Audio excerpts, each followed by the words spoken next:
Bon après-midi à tout le monde. J'avais pensé faire l'intervention en italien, mais on avait rigolé à propos de ça avec Massimo. Je ne sais pas si vous savez, hier le gouvernement a changé en Italie. Je pense que pour la diaspora italienne, on peut ressortir de nos cachettes. No more bunga bunga in Italy.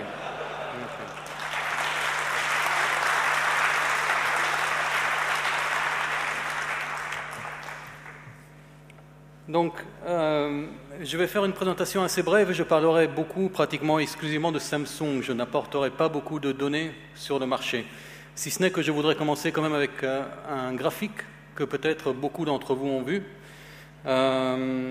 Et je vous rassure, ce n'est pas le dernier slide de ma présentation, donc je ne suggère pas que Samsung is the king est la réponse à notre conférence, pas du tout. Ce que ce slide suggère, c'est que nous sommes sur des marchés qui évoluent à très très grande vitesse et que quiconque se retrouve à un certain moment dans une position de roi eh bien, doit être très inquiet. Il est quand même important, je pense, d'expliquer comment Samsung aujourd'hui se retrouve dans la position enviable, je pense, d'être le premier fabricant de smartphones au monde. Et donc je voudrais passer quelques minutes à parler de Samsung, l'entreprise, qui est parfois méconnue, puisque nous sommes leaders dans le monde, non seulement dans les produits finis, on parle évidemment beaucoup de téléviseurs, de téléphones, mais aussi dans les composantes, les semi-conducteurs, les écrans qui vont dans les téléphones, les écrans qui vont dans les télés. Samsung est une entreprise de 190 000 personnes, avec un chiffre d'affaires l'an dernier qui était aux alentours de 136 milliards de dollars. Et surtout, Samsung investit énormément en recherche et développement. Donc des dépenses en 2010 à hauteur de presque 8 milliards de dollars, ce qui nous permet d'avoir une réelle leadership technologique. Et c'est cette leadership technologique et en même temps une attention exacerbée envers nos utilisateurs qui nous permet aujourd'hui d'être numéro un ou d'essayer d'avoir l'ambition d'être numéro un sur des marchés assez différents entre eux. Donc ça va évidemment des télés, les téléphones dont on a parlé, mais aussi les moniteurs LCD, les imprimantes, les infrastructures mobile WiMAX, et j'en passe. Je voudrais maintenant concentrer quelques mots sur la France, qui est le pays qui nous accueille. La France est un pays emblématique pour Samsung puisque c'est la filiale leader en Europe et par certains aspects la filiale leader dans le monde. Donc nous sommes la première société d'électronique en France avec presque 18 millions de devices, de terminaux vendus en 2010. Nous sommes leaders dans de nombreux marchés, donc pour ne pas les citer à nouveau, la télé, les mobiles, mais aussi les micro-ondes, les réfrigérateurs. Mais il n'y a pas que des produits, il y a la qualité de la relation avec nos utilisateurs et avec la distribution, puisque nous sommes depuis cette année sur un bon nombre de metrics que nous et nos compétiteurs suivent, la marque préférée par les Français dans l'électronique, au niveau corporate, au niveau des téléviseurs, au niveau des mobiles, et on est aussi la marque la plus recommandée par la distribution. C'est très important pour nous. Comme disait hier IBM dans l'étude qu'ils ont fait, les mobiles en particulier aujourd'hui sont vraiment une expression d'un style personnel. Et je pense que voilà, les utilisateurs français nous donnent une grande confiance et c'est une grande responsabilité pour nous.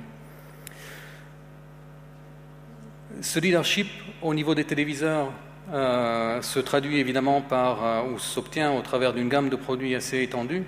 Donc ce ne sont pas seulement les téléviseurs, mais aussi les lecteurs Blu-ray et les systèmes home cinéma, avec fondamentalement 3 axes de différenciation.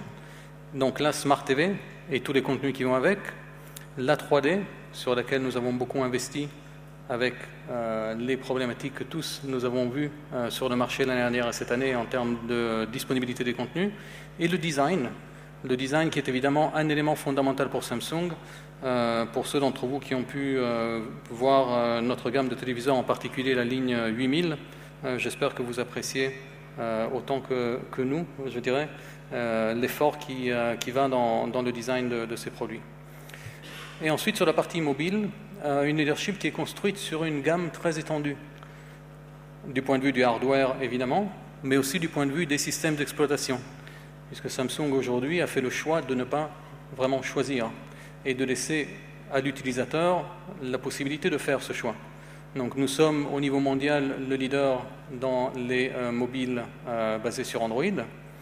Nous avons évidemment une gamme de tablettes qui est assez étendue en termes de taille d'écran.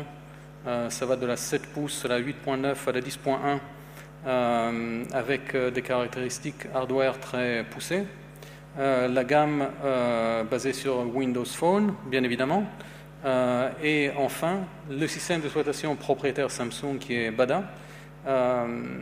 Bada est aujourd'hui, pour vous donner une idée, en France, le deuxième système d'exploitation pour smartphone. Donc en premier, il y a Android, en deuxième, il y a Bada. C'est ce qui nous a permis aussi, effectivement, en France, d'avoir le succès que nous avons aujourd'hui. Tout ceci m'amène à ma dernière slide, qui est un peu un recap des différentes choses qu'on s'est dit peut-être depuis hier. Ma conclusion, si vous permettez, je voudrais dire de façon définitive que le device n'est pas king, que c'est l'utilisateur qui est roi et que l'expérience est la reine. Alors pour que l'expérience et l'utilisateur puissent vivre heureux et avoir beaucoup de petits-enfants, d'enfants et de petits-enfants, il faut toute une série de caractéristiques quand même. Donc il faut du bon hardware, évidemment.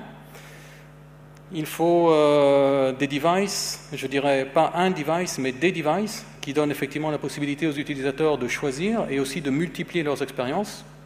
Il faut des services et du contenu. Et il faut, ça c'est quelque chose qui a été mentionné plusieurs fois, à plusieurs reprises hier et aujourd'hui, il faut donner la possibilité aux utilisateurs d'accéder à leurs services et de partager leur contenu de façon simple entre les différents devices qu'ils ont. Voilà, je conclus ma présentation ici et je vous remercie.